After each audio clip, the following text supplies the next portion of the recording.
ছেলের পুরনো বইয়ের মধ্যে একটা চিঠি পড়ে গেল। কৌতূহলে খুলে দেখি প্রিয় মা দিয়ে শুরু। পুরো চিঠিটা পড়ে আমার হাত কাঁপতে লাগল। এতে লেখা আছে আমার প্রতি তার গভীর ভালোবাসার কথা, আমাকে একজন নারী হিসেবে দেখার কথা। চিঠির শেষে লেখা, মা তুমি আমার প্রেমিকা হও, আমার স্ত্রী হও। আমি কাঁপা হাতে চিঠিটা ভাঁজ করছিলাম, এমন সময় ছেলে ঘরে ঢুকল।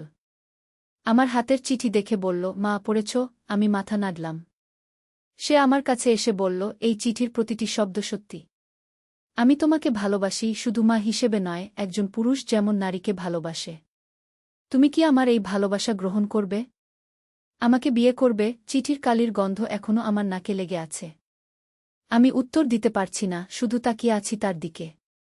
সে আমার নীরবতাকে সম্মতি মনে করে আমার হাত ধরে বলল, মা আমরা শুরু করি নতুন এক অধ্যায়। তার চোখে যে আকুতি দেখলাম, সেটা মাতৃত্বের চেয়ে অনেক বেশি কিছু চাইছে। এই গল্পটি সম্পূর্ণ শুনলে আপনাদের পানি অটোমেটিক বের হয়ে যাবে, সো যত দ্রুত সম্ভব হাতের কাছে টিস্যু নিয়ে বসে পড়ো। বিছানার চাদর যেন নষ্ট না হয় সেটা সম্পূর্ণ খেয়াল রাখার অনুরোধ জানিয়ে গল্পটি এখন শুরু করব। তার আগে সর্বশেষ অনুরোধ, দয়া করে এমন পানি বের করার গল্প নিয়মিত শুনতে আমাদের চ্যানেলটি সকলেই সাবস্ক্রাইব করুন। ধন্যবাদ। হ্যালো বন্ধুরা, আমার নাম নন্দিতা চৌধুরী। আমার বয়স ৪৪ বছর। আমার স্বামীর নাম রাজীব চৌধুরী, বয়স ৪৭ বছর। আমাদের ২ সন্তান, তানভীর আর পারুল। তানভীর ২১ বছর বয়সী, বিশ্ববিদ্যালয়ে পড়ে। পারুল ১৪ বছর বয়সী, স্কুলে যায়। আজকের ঘটনাটা শুরু হয়েছিল সকালে। তানভীর তার ঘরে বই গুছাচ্ছিল। হঠাৎ একটা পুরনো চিঠি মেঝেতে পড়ে গেল। আমি সেটা তুলে নিয়ে খুলে দেখলাম। চিঠিটা পড়ে আমার হাত কাঁপতে শুরু করল। এত বছর ধরে আমি যে ছেলেকে পালন করেছি, লালন করেছি, সে আমার প্রতি এমন অনুভূতি রাখে। চিঠিতে লেখা ছিল, প্রিয় মা আমি জানি না এই চিঠি তোমার হাতে আসবে কিনা, কিন্তু আমার মনের কথা আর চেপে রাখতে পারছি না। তুমি শুধু আমার মা নও, তুমি আমার কাছে একজন নারী। আমি তোমাকে ভালোবাসি সেভাবেই। তুমি আমার প্রেমিকা হও, আমার স্ত্রী হও। আমি চিঠিটা পড়ে শেষ করতে না করতেই তানভীর ঘরে ঢুকল। আমার হাতে চিঠি দেখে সে জিজ্ঞেস করল, মা পড়েছ চিঠিটা? আমি নিঃশব্দে মাথা নাড়লাম। তানভীর আমার কাছে এসে বলল, মা এই চিঠির প্রতিটি কথা সত্যি। আমি সত্যিই তোমাকে ভালোবাসি। একজন পুরুষ যেভাবে একজন নারীকে ভালোবাসে, আমিও তোমাকে সেভাবেই ভালোবাসি। আমি তার দিকে তাকিয়ে রইলাম। কি উত্তর দেব বুঝতে পারছিলাম না। তানভীর আমার নীরবতাকে সম্মতি ভেবে আমার হাত ধরে বলল, মা আমরা একসাথে নতুন জীবন শুরু করি। কি তার চোখে যে আকুতি দেখলাম, সেটা একজন ছেলের মায়ের প্রতি ভালোবাসার চেয়ে অনেক বেশি কিছু। এমন সময় হঠাৎ দরজায় টোকা পড়ল। আমার স্বামী রাজীব বাইরে থেকে ডাকল, নন্দিতা খোলো দরজা। আমি ঘাবড়ে গিয়ে চিঠিটা লুকিয়ে ফেললাম। তানভীর একটু দূরে সরে গেল। রাজীব ঢুকে বলল, কি করছিলে তোরা? এত নিঃশব্দ কেন? আমি কোনো উত্তর দিতে পারলাম না। তানভীর বলল, বাবা মা আমার পুরনো বইগুলো সাজাতে সাহায্য করছিল। ও রাজীব কিছু সন্দেহ করল কিনা বোঝা গেল না। সে বলল, ঠিক আছে তাহলে তাড়াতাড়ি করো, আজ আমাদের চাচার বাড়ি যেতে হবে গু। রাজীব চলে যাওয়ার পর তানভীর আবার আমার কাছে এল। বলল, মা তুমি আমার কথার উত্তর দাওনি। তুমি কি আমার প্রস্তাব মেনে নেবে? আমি বললাম, তানভীর এসব কি বলছিস? আমি তোর মা, এমন কথা বলতে নেই। তানভীর বলল, মা আমি জানি এটা সমাজে গ্রহণযোগ্য নয়, কিন্তু আমার হৃদয়ের কথা তো মিথ্যে নয়।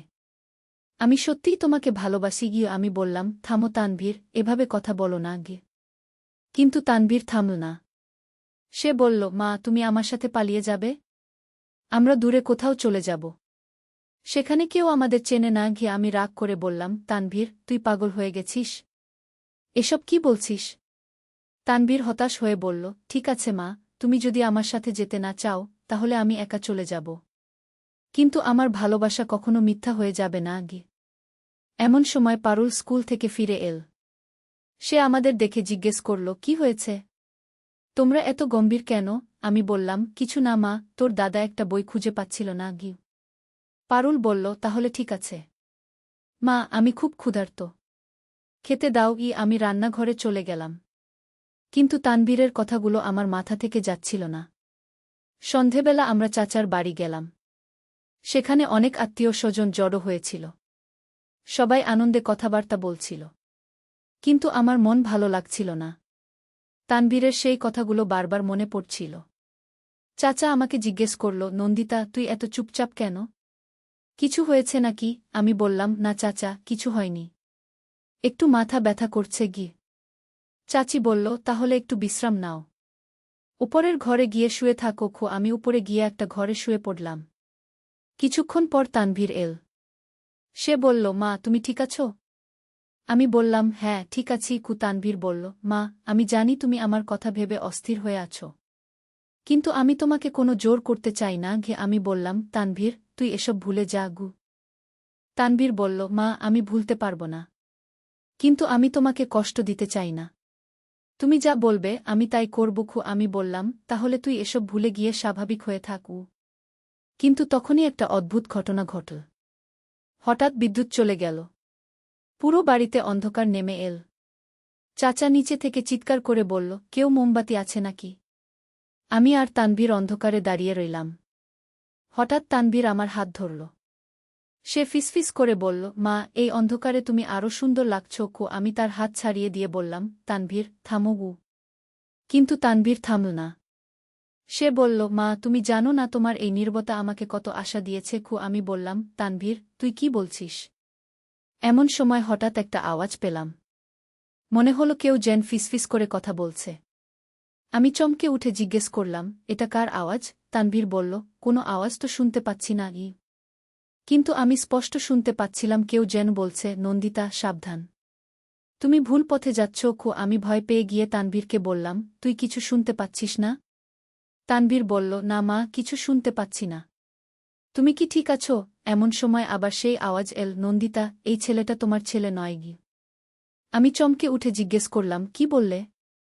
এটা কি মানে? কিন্তু কোনো উত্তর পেলাম না। শুধু একটা শীতল হাওয়া বইতে শুরু করল। হঠাৎ বিদ্যুৎ ফিরে এল। আমি চারদিকে তাকালাম কিন্তু কাউকে দেখতে পেলাম না। তানভীর আমার দিকে তাকিয়ে বলল, মা তুমি একটু অদ্ভুত দেখাচ্ছ। কি হয়েছে? আমি বললাম, কিছু না কিন্তু মনে মনে ভাবছিলাম ওই আওয়াজ কার ছিল? আর তানভীর আমার ছেলে নয় মানে কি? আমরা নিচে নেমে এলাম। চাচা বলল, বিদ্যুৎ চলে যাওয়ায় অনেক সমস্যা হল, তবে এখন ফিরে এসেছে। আমি চুপচাপ বসে রইলাম। রাতে বাড়ি ফিরে আমি ভাবতে থাকলাম সেই রহস্যময় আওয়াজের কথা। তানভীর আমার ছেলে নয় কি, এই কথার মানে কি? আমি তো তানভীরকে জন্ম দিয়েছি। পরদিন সকালে আমি রাজীবের সাথে এই বিষয়ে কথা বলার সিদ্ধান্ত নিলাম। কিন্তু রাজীব অফিসে চলে গেল। তানভীরও কলেজে চলে গেল। আমি একা বাড়িতে বসে ভাবছিলাম। হঠাৎ মনে পড়ল, আমার একটা পুরনো ডায়েরি আছে। সেখানে হয়তো কিছু খুঁজে পাব। আমি ডায়েরিটা বের করে পড়তে শুরু করলাম। ডায়েরির পাতা উল্টাতে উল্টাতে একটা জায়গা চোখ আটকে গেল। সেখানে লেখা ছিল, আজ হাসপাতাল থেকে একটা শিশু নিয়ে এলাম। রাজীব জানে না যে এই শিশুটা আমাদের নিজের নয়।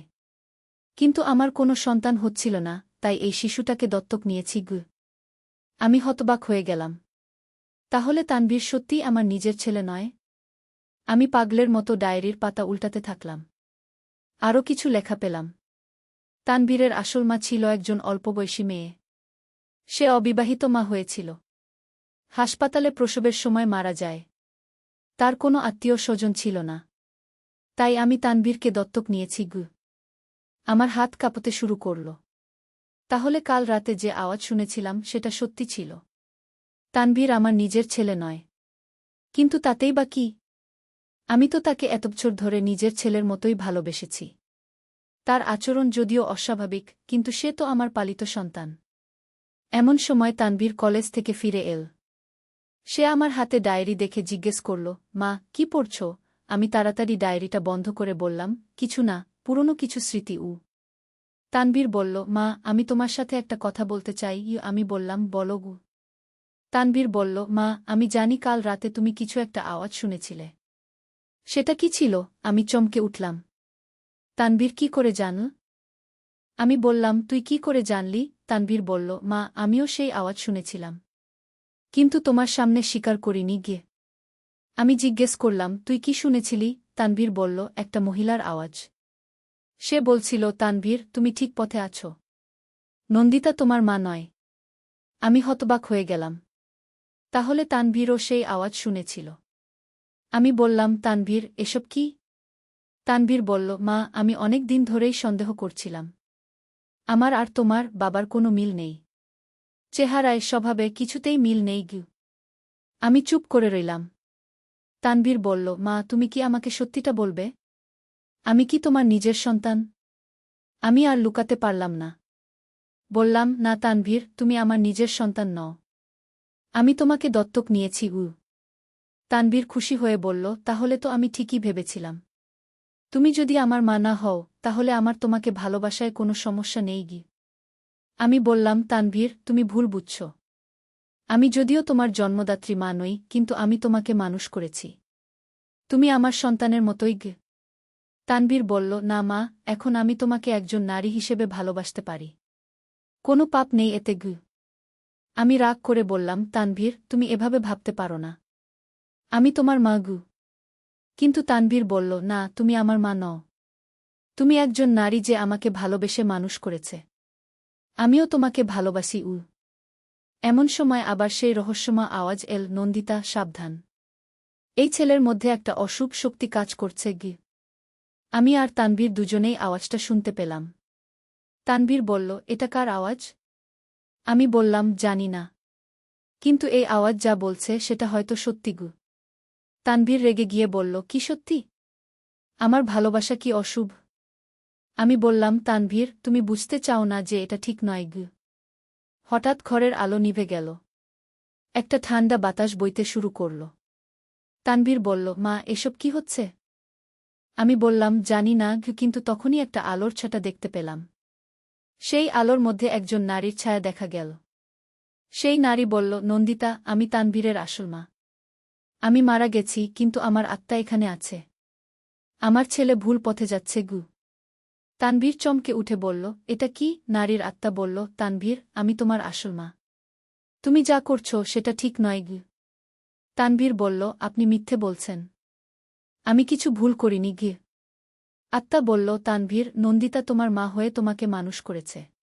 তুমি তার সাথে এমন ব্যবহার করতে পারো না গি। তানভীর বলল, কিন্তু আমি তাকে ভালোবাসি। ও আত্মা বলল, ভালোবাসা মানে সম্মান করা।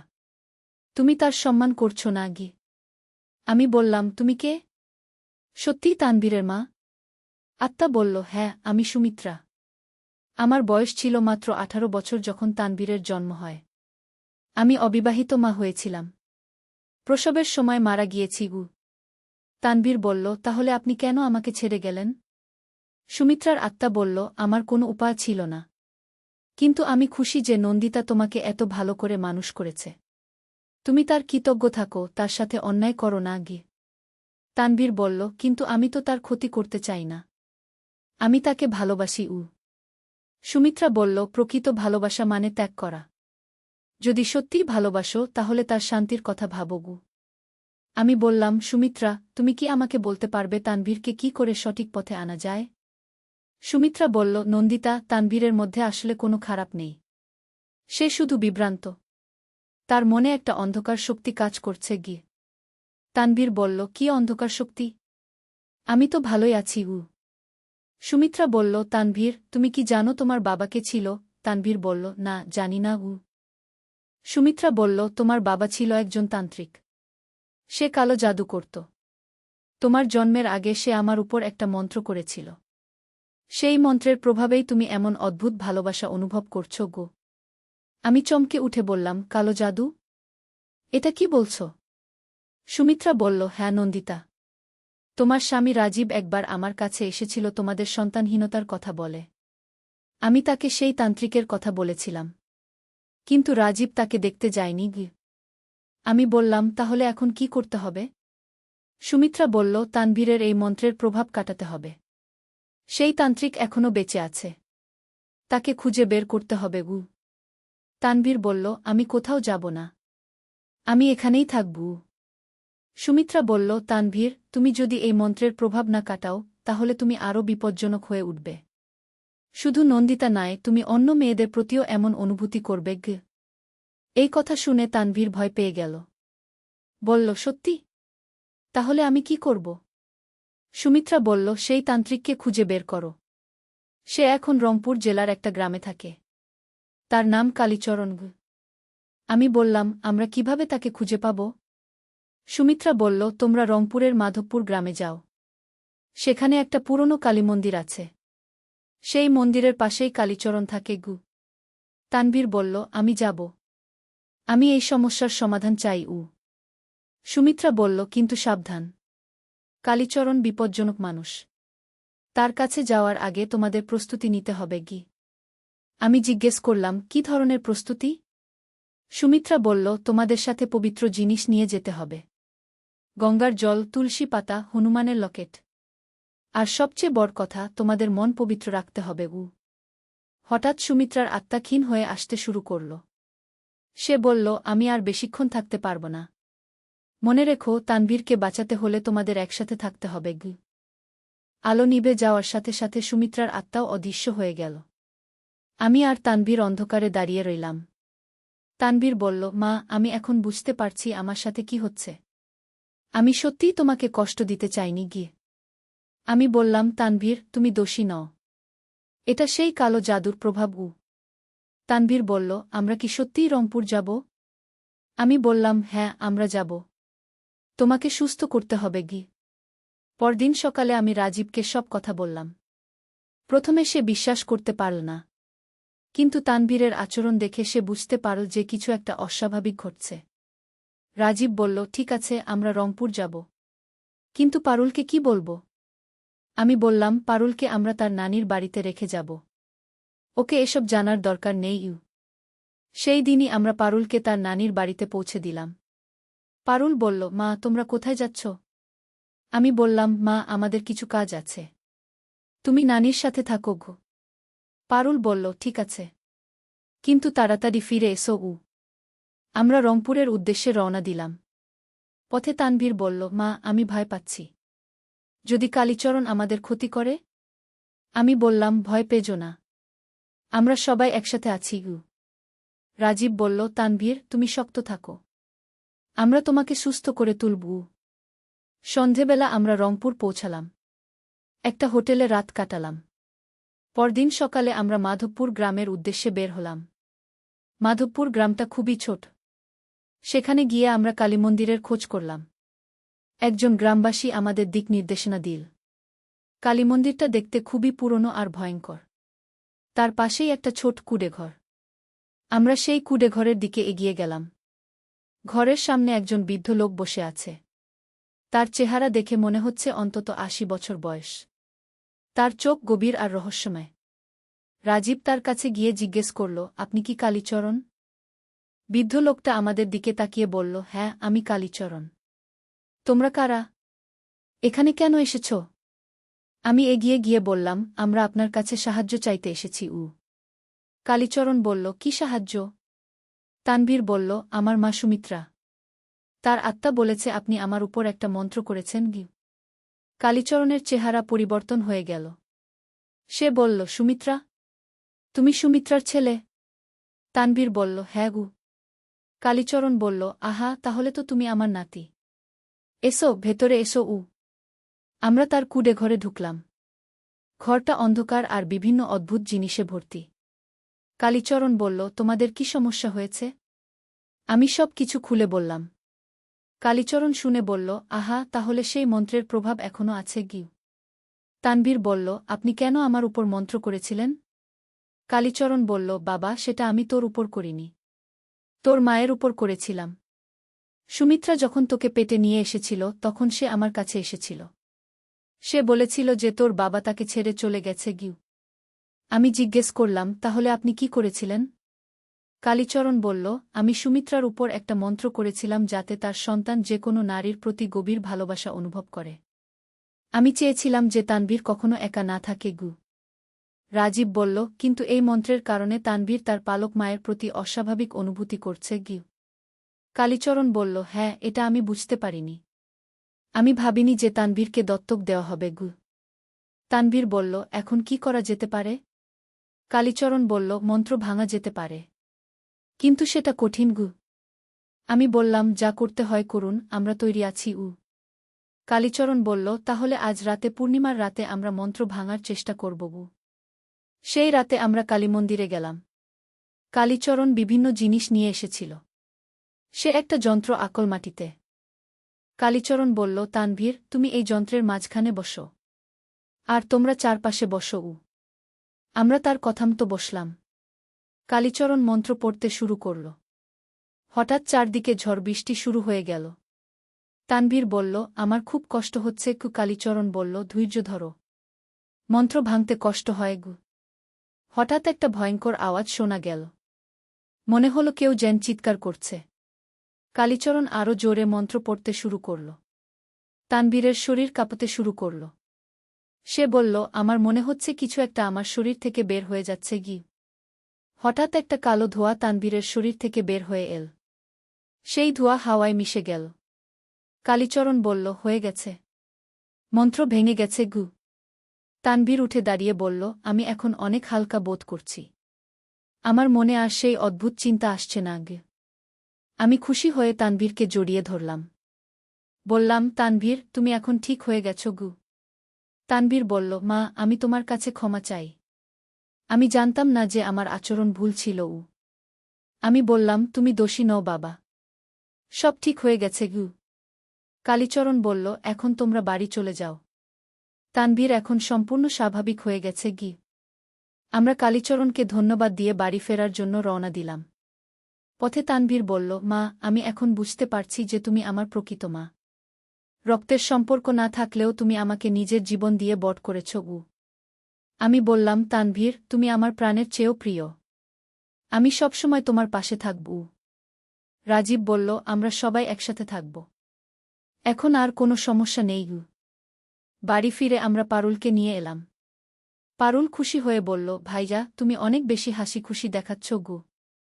তানভীর বলল, হ্যাঁ পারুল, আমি এখন খুব ভালো আছি। সেই রাতে আমরা সবাই একসাথে বসে খাওয়া দাওয়া করলাম। তানভীর আমার প্রতি এখন একজন সন্তানের মতোই আচরণ করছে।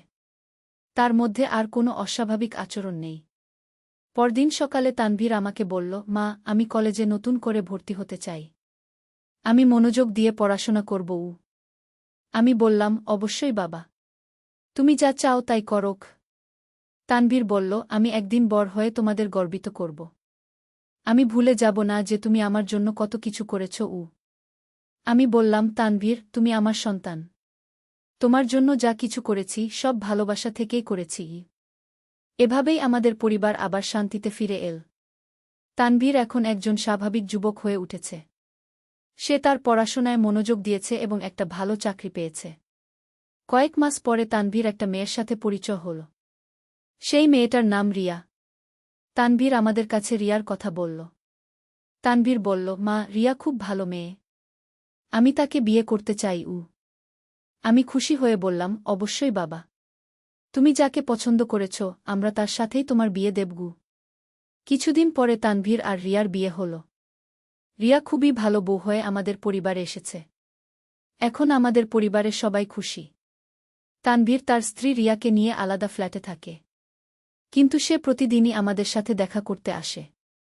তানভীর এখন একজন দায়িত্বশীল ছেলে। সে আমাদের যত্ন নেয় এবং আমাদের সম্মান করে। আমি গর্বিত যে আমি তাকে সঠিক পথে আনতে পেরেছি। সুমিত্রার আত্মা আর কখনো আমাদের সামনে আসেনি। কিন্তু আমি জানি যে সে খুশি আছে। তার ছেলে এখন ভালো পথে আছে। এভাবেই শেষ হলো আমাদের এই রহস্যময় গল্প। কখনো কখনো জীবনে এমন কিছু ঘটনা ঘটে যা আমরা বুঝতে পারি না। কিন্তু ভালোবাসা আর ধৈর্য দিয়ে সব সমস্যার সমাধান করা যায়।